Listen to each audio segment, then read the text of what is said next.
अस्सलामुअलैकुम, मैं हूं आपका होस्ट मलिक सजाद। तो नाजरीन, आज हम बात करेंगे कि जो इस्तांबुल में बंदा कारोबार फ्लॉप कैसे होता है। तो अक्सर जो लोग हैं वो कहते हैं कि आपकी वीडियो से जो हमें कोई ख़ास फ़ायदा नहीं होता। तो मैं उन दोस्तों से गुजारिश है कि मैं फ़ायदा तो देने वाली अल्लाह ताला की ज़ात है। मैं ये कोशिश करता हूँ कि अगर मेरी वीडियो बनाने से आप किसी नुकसान से बच जाएं। फ़ायदा तो आप खुद समझदार हैं, फ़ायदा लेने के लिए यहाँ पर इस्तांबुल में जो समझदार बंदे हैं वो फ़ायदा ले सकते हैं, या कारोबारी बंदे जो हैं। तो मेरा काम है आपको आगाही देना, जिससे आप जो है वो छोटी मोटी जो गलतियां हैं उनसे, या जो कार्ड बनवाने के या जो भी तरीक़ेकार हैं तुर्की कानून के मुताबिक, तो उनके बारे में आपको आगे आगाही देना। तो मेरी वीडियो से आपको फ़ायदा ना हो लेकिन नुकसान इंशाल्लाह नहीं होगा। तो आज हम बात करेंगे जो इस्तांबुल में तुर्की में एक फ्लॉप बिजनेस चल रहा है, लेकिन बंदे आते हैं सबसे पहले उनकी ख्वाहिश ये होती है ये करें। तो वो बिजनेस है जनाब कि रेस्टोरेंट, पाकिस्तानी रेस्टोरेंट। तो बंदे काफ़ी सारे मेरे आंखों के सामने हर आए दिन कोई ना कोई रेस्टोरेंट बंद होता है। तो वो पाकिस्तानी रेस्टोरेंट यहाँ पर बहुत कम चलते हैं, क्योंकि बंदे जो नए आते हैं या दुबई या सऊदीया से, कुवैत से कंपेयर करते हैं इस तुर्की को, तो वो उस धोखे में आ जाते हैं कि बंदे काफ़ी सारे यहाँ घूम रहे हैं। उनकी नज़रों से जब वो कहीं किस जगह पर बैठते हैं इतवार वाले दिन या हफ्ते वाले दिन, तो लड़कों को छुट्टी होती है या जो भी आपस में मिलने जुलने वाले लड़के हैं, तो वो काफ़ी तादाद में नज़र आते हैं उनको। तो कहते हैं ये खाना तो कहाँ से खाते हैं, यहाँ तो पाकिस्तानी रेस्टोरेंट ही नहीं है। तो इस वजह से आके वो मात खा जाते हैं कि उनको देख कर। यहाँ पर हर महीने हर हफ्ते रेस्टोरेंट खुलता है और बंद होता है। तो मैं तो काफ़ी सारा मना करता हूँ लोगों को कि आप रेस्टोरेंट पाकिस्तानी जो है ये कारोबार से बाज आ जाएं। लेकिन क्या करें, बंदे जो है फिर अपनी मिशन लेके आते हैं दुबई से, खासकर सऊदीया से और कुवैत से, कतर से, बहरीन से। वहाँ पर मेरे भाई बंदों की सैलरी जो है वो ठीक है, कुछ तकरीबन 2000 लेते हैं, 2500 लेते हैं। तो यहाँ पर कारोबारी कम्युनिटी भी शुरू हो गई यानी, लेकिन कारोबारी कम्युनिटी जो हाई फाई रेस्टोरेंट है वहाँ पर जाते हैं।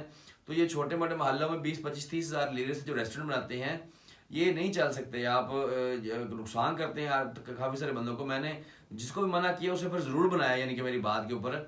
तो पाकिस्तानी रेस्टोरेंट जो बनाना है, जो बन गए हैं उनको प्लीज़ चलने दें और उन पर जाके खाना खाएं वहाँ पर। ये मैं नहीं कहता कि ये बिल्कुल ऐसी है, लेकिन जो नए बना रहे हैं, या हर मोहल्ले में एक मोहल्ले में तकरीबन 3-4 हज़ार लड़के रहते हैं, तो लड़कों की तनख्वाह 2000 लीरा होती है। 2000 लीरा में से वो कैसे 200-250 लीरा बिल देकर खाना खाएं। तो जो बिजनेस कम्युनिटी है तो वो तो उनके रेस्टोरेंट और जगह पे होते हैं, वो वहाँ पर जाकर खाना खाते हैं। जो ये हमारी जो मिडिल क्लास जो है, ये रेस्टोरेंट बनाने की जो बात करते हैं तो बड़ा नुकसान उठाते हैं। हाँ, कुछ फ़ायदे में भी जा रहे हैं रेस्टोरेंट, लेकिन वो जब उनके साथ एक और बन जाता है, एक और बार 4-5 इकट्ठे बन जाते हैं, तो हर महीने तकरीबन 1-2 रेस्टोरेंट बंद होते हैं और नए खुलते हैं। तो फिर नए सोते होते हैं। तो हाँ, वो लोग चलाते हैं रेस्टोरेंट जो होटलिंग के साथ, होटल जो रेस्टोरेंट है उसके साथ कुछ और काम करते हैं, जैसे कि टेलीफोन का लेन देन, पैसों का लेन देन करते हैं। तो उनके रेस्टोरेंट उनकी वजह से चल जाते हैं, या फिर उनके दूसरे कारोबार होते हैं तो वो इसको अफोर्ड कर सकते हैं, इसका रेंट या इसकी जो खराजात है वो अफोर्ड कर सकते हैं। अक्सर मैंने काफ़ी सारे बंदे परेशान ही देखे हैं, लेकिन अगर वो सेकंड बिजनेस करते हैं तो इसको भी वो सपोर्ट कर रहे होते हैं। तो मेरी आप लोगों से गुजारिश है कि जो बने हुए हैं उन पर जाएं, खाना खाएं और उनको चलने दें। मज़ीद रेस्टोरेंट जो है वो ज़रूरत नहीं है और फ्लॉप हो रहे हैं। तो आपकी अपनी मर्जी है, आप बनाए रेस्टोरेंट, अल्लाह पाक आपको कामयाबी दे। लेकिन जो हर मोहल्ले में तकरीबन एक एक रेस्टोरेंट बने हुए हैं काफ़ी सारे, तो वो डिस्टर्ब होते हैं, और जो चल रही हैं उनको चलने दें।